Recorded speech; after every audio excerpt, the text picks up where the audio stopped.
Oh, oh, oh, oh, oh, oh.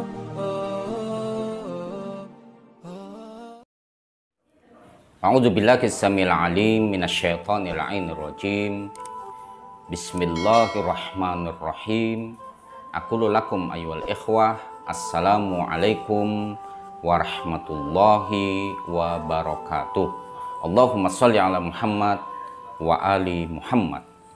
Masyaallah ikhwah, para pemirsa Hikmah.tv yang dirahmati oleh Allah Subhanahu wa taala.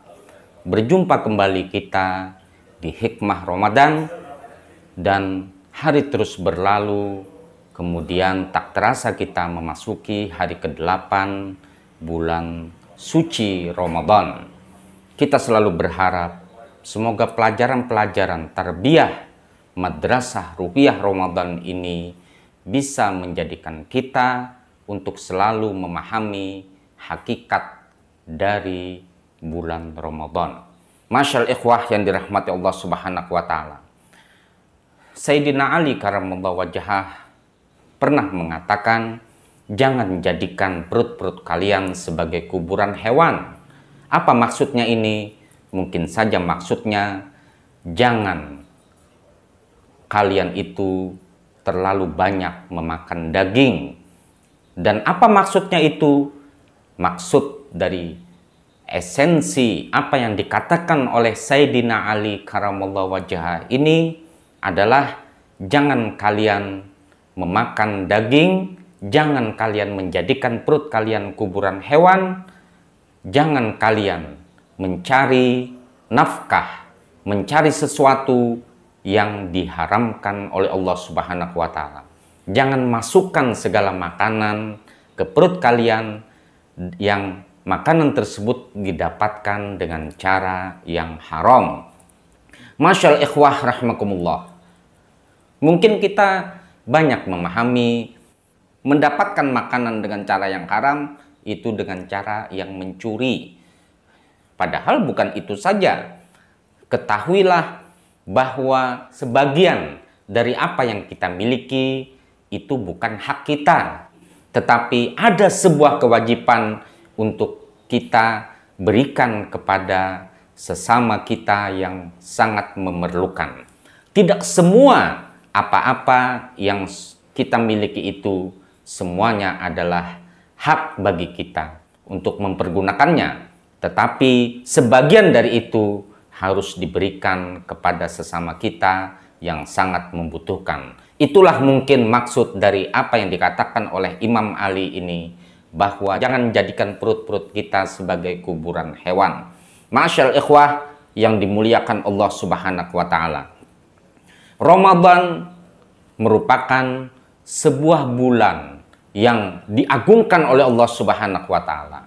Sehingga Allah sendiri mengatakan, fa'innahu li, sesungguhnya puasa Ramadan adalah untukku dan aku yang akan membalasnya. Artinya apa? Allah bisa kita temukan ketika kita itu berjalan di ganggang yang kumuh, bergaul dengan orang-orang yang miskin, memiliki empati kepada orang-orang miskin. Disitulah Tuhan berada. Itu keterangan dari hadis qudsi secara maknawinya. Masyaallah ikhwah yang dirahmati oleh Allah Subhanahu wa taala.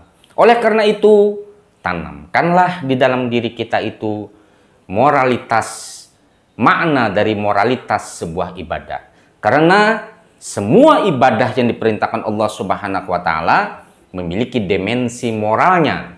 Seperti sholat memiliki dimensi moral. Tanha anil fasya'i wal mungkar. Sholat tersebut mencegah dari kekejian dan kemungkaran. Jika seseorang yang sholat tetapi perilakunya tidak mencegah dia dari kekejian dan kemungkaran, fawailul lil musallin, maka celaka bagi orang yang sholat, karena mereka melupakan esensi daripada sholat tersebut. Begitu juga ibadah-ibadah yang lainnya. Anda boleh melakukan ritus-ritus berkepanjangan di malam hari, di siang hari Anda beribadah, di malam hari Anda beribadah, tetapi ketika tidak memahami esensi dari ibadah tersebut, yang seluruh ibadah adalah memiliki moralitas, maka ibadah Anda hanya mendapatkan kelelahan demi kelelahan. Artinya apa? Jika kita seorang dokter, maka janganlah pandang pasien kita sebagai bongkahan-bongkahan rupiah yang bisa dinilai dari rupiah-rupiah biaya periksa. Jika kita sebagai seorang konsultan hukum, maka bisa saja kita untuk mencari pasal-pasal untuk memenangkan klien kita demi untuk memenangkan klien kita. Tetapi di dalam hati kita, di dalam diri kita, tidak melihat butiran-butiran air mata rakyat kecil yang berjibago untuk mencari sesuap makan.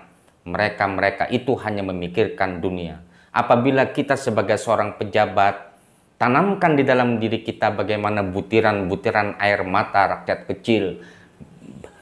Bagaimana kita memikirkan orang-orang yang di dalam kehidupannya sangat sulit untuk hidup, sangat berkekurangan.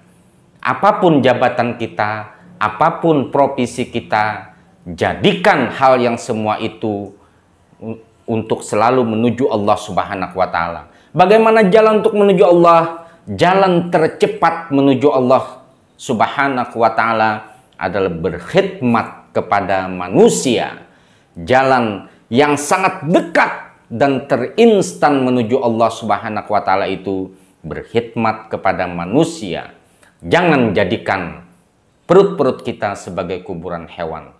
Jangan putar balikan pasal-pasal yang akan kita pergunakan membela klien kita jika kita sebagai seorang lawyer, tetapi kita tidak melihat melihat dampak yang akan merugikan orang lain.